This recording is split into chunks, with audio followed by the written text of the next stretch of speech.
Bom dia, boa tarde, boa noite, pessoal. Tudo bom com vocês? Então, vamos dar sequência à nossa aula de figuras de linguagem?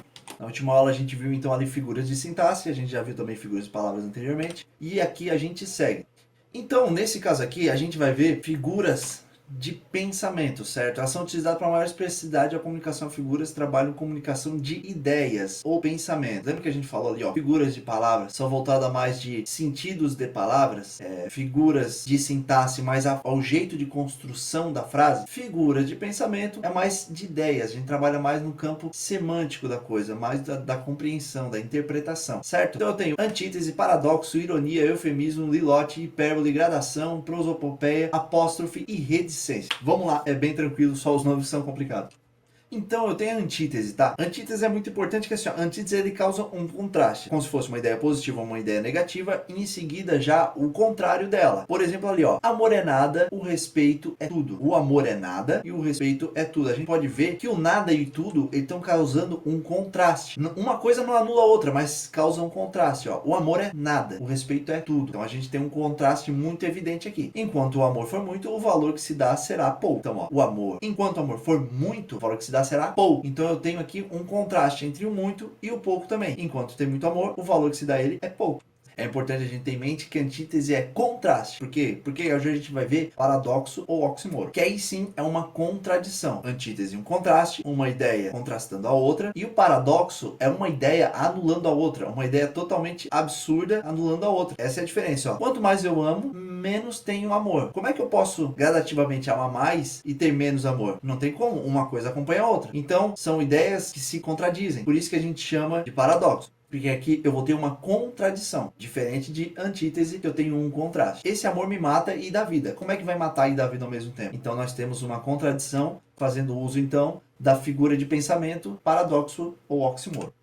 Ironia seria difícil explicar se nós não fôssemos brasileiros, certo? A gente usa muito isso. É quando eu digo uma coisa querendo dizer outra, principalmente para ironizar, certo? De forma sarcástica, ridicularizar ou até criticar. Quando eu digo assim, por exemplo, ó, Vinícius é muito inteligente, foi reprovado pela terceira vez, o que eu estou querendo dizer com isso? Como é que eu posso chamar ele de inteligente se ele foi reprovado pela terceira vez? Então, nesse caso aqui, eu estou sendo irônico, eu estou caçoando, eu estou tirando sarro. Isso a gente chama de ironia. Tem uma contradição aí. Ele é um santinho mesmo. Nesse caso aqui, o que eu tô querendo dizer? O contrário que eu tô dizendo, que ele pode ser tudo menos santinho. A ironia é isso, quando eu digo uma coisa querendo dizer outra, com o intuito de ridicularizar ou criticar. Eu tenho também o eufemismo. O que é o eufemismo? Eu atenuar um sentido, ou seja, eu diminuir o impacto de alguma coisa, de um discurso, de uma expressão. Quando eu quero dizer alguma coisa, só que eu digo de uma forma mais tênue, de uma forma mais tranquila. Por exemplo assim, ó, quando eu digo ele foi para o céu, o que eu quero dizer? Que ele morreu. Para não ter o impacto de dizer ele morreu, eu uso o eufemismo, eu atenuo, eu diminuo o impacto dessa notícia. Eu digo ele foi para o céu. Apropriou-se do dinheiro da irmã de forma indevida. O que eu estou querendo dizer? Que ele roubou. Só que eu estou falando de uma forma mais suave, de uma forma mais tranquila. Isso é o eufemismo, atenuar. Vilote, quando eu estou afirmando através de uma negação. Se eu digo assim, ó, ele não canta mal, o que eu estou querendo dizer? Que ele canta bem. Só que eu estou usando uma negação para dizer isso. Eu estou dizendo que ele não canta mal. Ser mãe não é tarefa fácil, ou seja, ser mãe é difícil. Estou afirmando através de uma negação. Isso a gente chama de lilote. Hipérbole é o contrário de eufemismo. Eufemismo a gente não diminui a ideia. Aqui na hipérbole a gente exagera, a gente tem um exageramento intencional. Quando eu digo assim, ó, estou morrendo de tristeza, ninguém morre de tristeza. Por isso que eu estou exagerando. Eu estou intensificando a ideia da tristeza através do morrendo. Eu estou muito triste. Então eu uso morrendo para mostrar o quanto que eu quero enfatizar a tristeza. Faz séculos que não a vejo. Até onde a gente sabe, o ser humano não dura mais de um século. É um exagero. Eu estou querendo dizer que faz muito tempo que eu não a vejo. A gente dá mais expressividade ao que a gente quer dizer através de um exagero. Eu tenho gradação ou clímax também, que a gente conhece muito bem. Eu tenho gradação ascendente e descendente. Quando eu vou tendo uma subida ou uma descida gradual de ideia. Quando eu digo ali, ó, ele chorou, gritou, esperneou. Eu vou escalando a intensidade para afirmar até o máximo que eu posso dizer. Então, nesse caso aqui, ó, ele chorou, gritou, esperneou, eu estou subindo, não estou deixando cada vez mais intenso. Estava longe, hoje perto, agora aqui. Então eu vou diminuindo. Vocês podem ver que também é uma gradação. Eu diminuo a intensidade, mas também de forma gradual.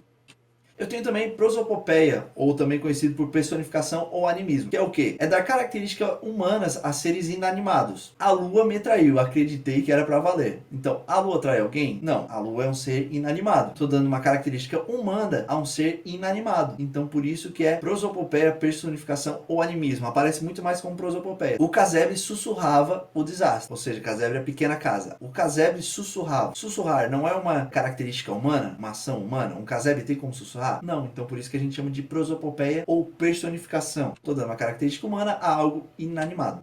Eu tenho também apóstrofe ou invocação. A gente chama isso na sintaxe de vocativo. É quando eu interpelo, quando eu chamo alguém, ó Deus, ó céus, por que não me ligou? Esse ó Deus e ó céus, eu estou chamando, eu estou interpelando por eles, certo? Então, na sintaxe, a gente chama de vocativo. Quando a gente vai olhar a forma semântica, a gente chama de figura de pensamento, apóstrofe ou invocação. Ó, chuva, peço que te retires. Eu não estou chamando ali a chuva como se estivesse chamando a chuva para conversar. Chuva, peço que te retires. Então, por isso que também é apóstrofe ou invocação. Reticências a gente usa muito, só que na forma semântica, ou seja, de figura de pensamento, é quando eu deixo no ar, eu deixo a interpretação que eu quero dizer. Ó, ele virou a cabeça, olhou para ela e não sei não. Mas o jeito que eles se olharam foi de um jeito assim. Então eu deixo a interpretar. É como se eu jogasse e desse para o leitor interpretar o que eu estou querendo dizer através da reticência. Então era isso, pessoal, tá? A aulinha de hoje que a gente deu sequência aí a figuras de linguagem. Bem tranquilo, tá? É uma forma mais de entender, né? Se não entendeu, pode rever a aula. Vai fazer os exercícios aqui propostos, tem os links para se aprofundarem também. Caso perdeu um pouquinho de sentido denotativo, conotativo, a gente viu na primeira aula, certo? De introdução ali que a gente falou sobre figuras de palavras, a gente falou também figuras de sintaxe, que são conhecidas também como figuras de construção. Aí eu acho melhor ver essas duas aulas e depois vir aqui e assistir essa, tá bom? Então, gente, muito obrigado, viu? E bons estudos.